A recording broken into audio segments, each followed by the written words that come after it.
दोस्तों, कभी सोचा है हम जो भी करते हैं, छोटी सी बात बोलना, किसी को देखकर मुस्कुरा देना या फिर बस खामोशी से बैठना, ये सब कर्म है जो हमारी जिंदगी का रंग रूप तय करते हैं। आज के इस फास्ट पेस वर्ल्ड में जहाँ सब लोग सक्सेस और कंफर्ट के रेस में भाग रहे हैं, विवेकानंद जी हमें याद दिलाते हैं कि हमारा असली गोल सिर्फ सुख या कंफर्ट नहीं बल्कि ज्ञान का प्रकाश है।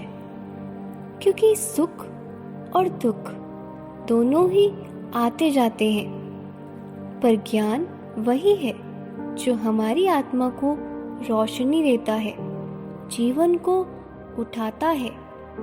तो चलिए आज इस वीडियो में समझते हैं कर्म का हमारे चरित्र पर क्या प्रभाव पड़ता है और कैसे हम अपने कर्म से ही अपने जीवन को ध्यान और शक्ति की दिशा में ले जा सकते हैं। स्वामी विवेकानंद कहते हैं, मनुष्य का अंतिम लक्ष्य सुख नहीं है, ज्ञान है। वो समझाते हैं कि हम सब लोग अक्सर गलती से समझ लेते हैं कि सुख ही हमारा फाइनल गोल है। हम हर काम इसलिए करते हैं कि सुख मिले, अच्छी जॉब, पैसे, रिश्तों में कंफर्ट। पर वो कहते हैं जब हम सच में समझने लगते हैं तो पता चलता है कि ये सब दुख और सुख तो सिर्फ टीचर्स हैं, दोनों हमें सिखाने आते हैं। जितना दुख हमारी आत्मा पर छाप छोड़ता है, उतना ही सुख भी। ये दोनों मिलकर हमारे चरित्र को गढ़ते हैं। विवेकानंद जी कहते हैं, चरित्र वही है जो हमारे मन की सभी प्रवृत्तियों और झुकाव का योग होता है। जैसे किसी पत्थर में छुपा हुआ अग्नि कंकाल बस एक छोटे से घर्षण से चमक उठता है, वैसे ही हमारे अंदर का ज्ञान भी बस एक अवसर, एक चैलेंज, एक सिचुएशन का इंतजार करता है। न्यूटन ने जब ग्रेविटी का आविष्कार किया, वो कहीं बाहर नहीं था, वो उनके मन के अंदर ही था।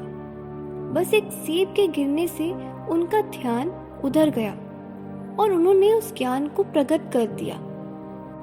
स्वामी जी कहते हैं, सारा ज्ञान तुम्हारे ही अंदर है, बाहर की दुनिया सिर्फ एक स्टिमुलेंट है। तुम्हारा असली अध्ययन तुम्हारा अपना मन है। समझ गए ना? जब हमारी जिंदगी में चैलेंजेस आते हैं, हार्ट ब्रेक्स, फेलियर्स, स्ट्रगल्स, तो वो हमारे अंदर के ज्ञान को, शक्ति को और भी मजबूत बनाते हैं। हम बदलते हैं, हम ग्रो करते हैं। वो कहते हैं, हम जो भी करते हैं, सांस लेना, चलना, सोचना, बोलना, सब कुछ कर्म है और हर कर्म हमारे ऊपर, जैसे समुद्र की एक बड़ी लहर हजारों छोटी लहरों का योग होती है, वैसे ही हमारे बड़े कर्म भी छोटी छोटी डेली चॉइसेस का योग है।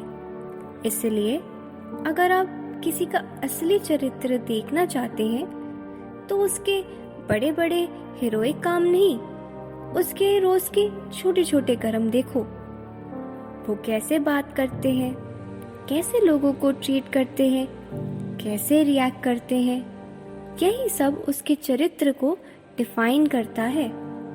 Self observation practice. रोज रात को 5 मिनट बैठकर सोचो, आज मैंने कौन से कर्म किए जो मेरे चरित्र को मजबूत बना रहे हैं और कौन से कर्म मुझे कमजोर कर रहे हैं। Seek knowledge, not comfort. जब अगला चैलेंज आए, सोचो, ये मुझे सुख देने नहीं, मुझे सिखाने आया है। इससे आप उसका स्वागत कर पाओगे बिना स्ट्रेस के। Daily small refinement. अपने डेली कर्मों में छोटे सुधार लाना शुरू करो, जैसे किसी को बिना वजह स्माइल देना, बिना इरिटेशन के किसी की मदद कर देना। ये छोटे कर्म ही बड़े कैरेक्टर का फाउंडेशन है। तो दोस्तों, आज हमने समझा कि कर्म ही हमारे चरित्र का गढ़क है। जैसे हर छोटी छोटी बूंदें मिलाकर समुद्र बनती है, वैसे ही हमारे रोज के कर्म मिलकर हमारी पूरी पर्सनालिटी को बनाते हैं। पार्ट 2 में हम जानेंगे कैसे हम अपने कर्म को इस तरह चैनलाइज करें कि वो हमारे अंदर की आनंद शक्ति को जगाए, ना कि उसे डुबाए। तब तक याद रखो, तुम्हारे अंदर ही पूरा विश्व छुपा है। जो खोजेगा वही पाएगा। मिलते हैं अगले वीडियो में एक नई रोशनी के साथ।